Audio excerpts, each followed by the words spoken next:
yun ang pinaka-important protocol, sabi, paghaharap ka sa isang hari, magpakumbaba ka. Kasi mararamdaman ng Diyos ang iyong kayabangan. Mararamdaman ng Diyos ang iyong kayabangan. God exalts those who humble Himself before the Lord. He puts down yung mga nagpapakataas ng kanilang sarili. Remember Satan, he was full of pride.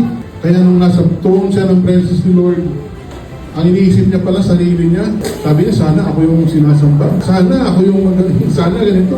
Iba pala yung thought niya in the presence of God. Kaya kailangan yung word na bow down. And word na kneel. Alam niyo ibig sabihin ng word na kneel? Yan yung himakas mo. Ginaluhuran mo isang bagay. So when it comes to kneel, it is our effort, it is our strength. In the presence of the Lord, hindi pa lakas-lakas. Minsan pagiging vulnerable pa nga sa presence of the Lord. Hindi, not by might, not by power, but by the Spirit of God.